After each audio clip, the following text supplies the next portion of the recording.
అందరికి వందనములు.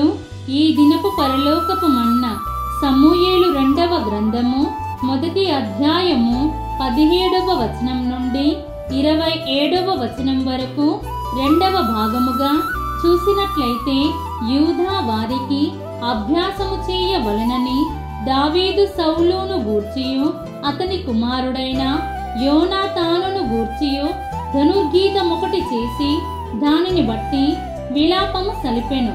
అది యాషారు గ్రంథమందు లిఖింపబడి ఉన్నది.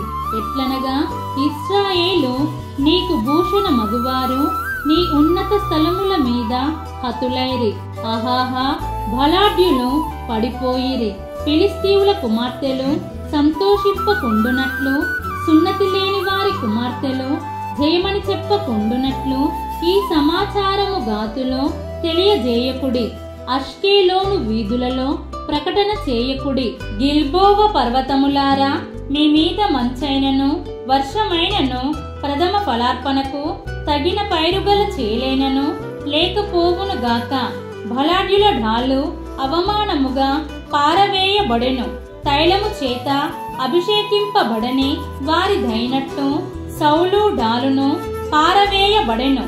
హతుల రక్తము ఒలికింపకుండా, బలాఢ్యుల క్రొవ్వును పట్టకుండా యోనాతాను విల్లు వెనుక తీయలేదు. ఎవరిని హతము చేయకుండా సౌలు కత్తి వెనుక తీసినది కాదు. సౌలును యోనాతానును తమ బ్రతుకునందు సరస్సులుగాను నెనరుగల వారుగాను ఉండిరి. తమ మరణ మందైనను వారు ఒకరినొకరు ఎడబాసిన వారు కారు. వారు పక్షిరాజుల కంటే వడిగల వారు, సింహముల కంటే బలము గల వారు.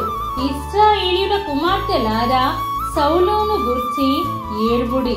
అతడు మీకు ఇంపైన రక్తవర్ణపు వస్త్రములు ధరింపజేసిన వాడు, బంగారు నగలు మీకు పెట్టిన వాడు. యుద్ధ రంగమునందు బలాఢ్యులు పడియున్నారు. నీ ఉన్నత స్థలములలో యోనాతాను హతమాయెను. నా సహోదరుడా యోనాతానా, నీవు నాకు అతి మనోహరుడవై యుంటివి. నీ నిమిత్తము నేను బహుశోకము నొందుచున్నాను. నాయందు నీకున్న ప్రేమ బహు వింతైనది. స్త్రీలు చూపు ప్రేమ కంటేనో అది అధికమైనది.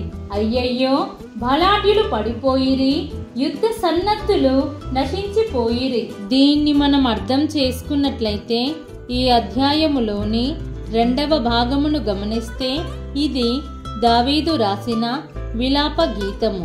ఇది మృతవీరులను గురించిన పాట. ఇది దావీదు ఉద్రేకముతో రాసిన పాట.